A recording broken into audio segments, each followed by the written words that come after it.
สบายดีจ้าสบายดีพี่น้องวันนี้เราจะไปใส่ตู้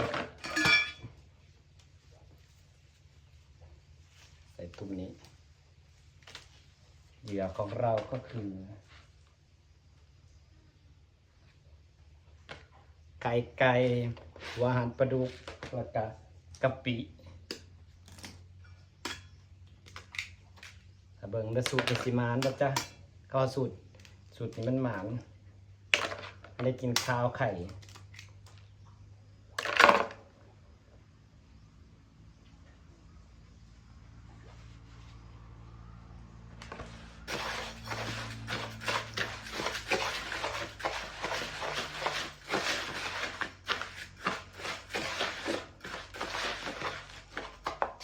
ก็กะปินะคะ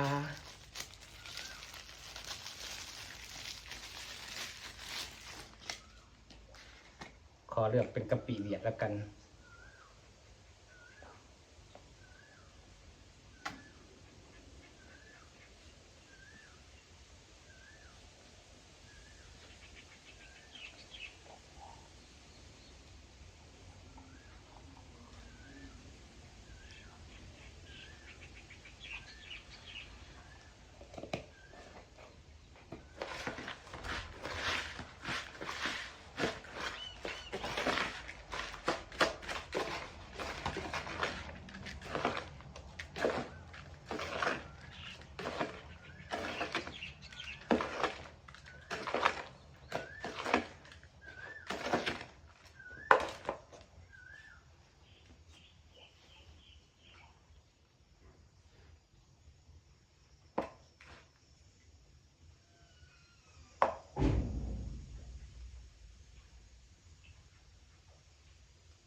จ้ะ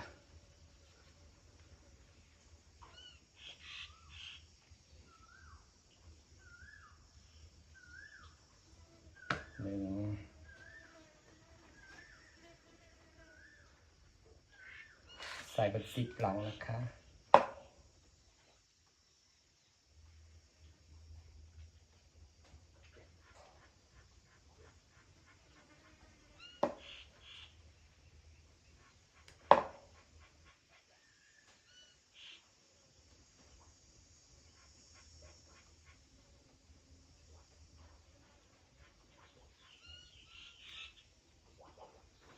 ถาเบิ่งแล้วพี่น้องมันสิไปใส่แล้วก็ไปจับยามมืออื่นพอละพี่น้องจามเดี๋ยวไปดูตอนใส่กันนะคะ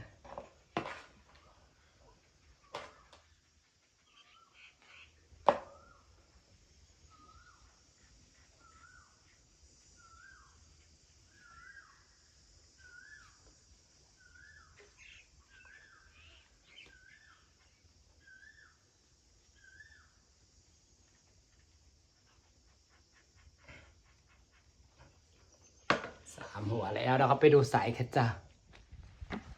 เราจะมาใส่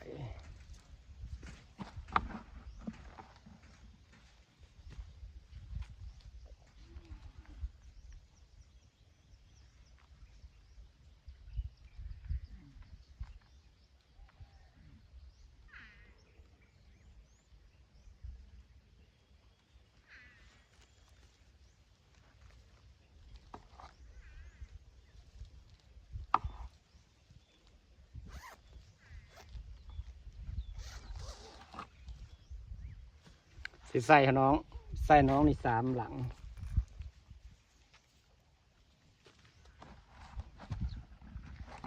ลงไปเบิ่งน้องใหญ่กว่าเพิ่นอันนี้แล้วน้องที่เคยใส่เพิ่นสูบน้ำเบิดแล้ว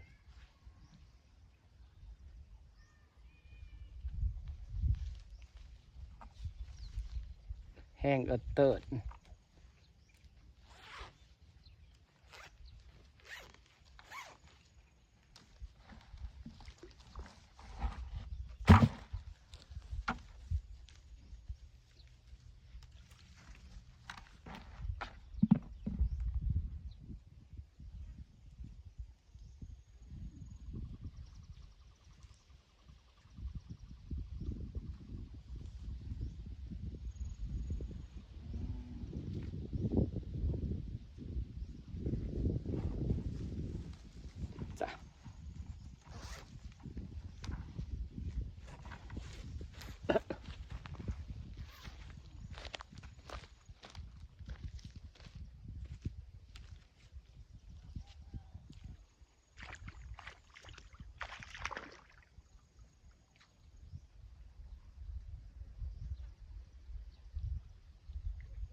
น้ำเริ่มขอดแล้วทาเบิ่งมืออื่นนะพี่น้องว่าสิถือตีป่ะ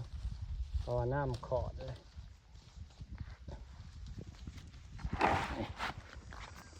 ไปใส่ที่ดักกุ้งกลับมาถึงบ้านเขาแล้วจ้าพี่น้องจ้าสีมะฮดต้นใหม่ต่อจ้ารดต้นไม้ต่อนะคะนี่มันสีเขียวงามครับเลยโพดว่าเขียวงาม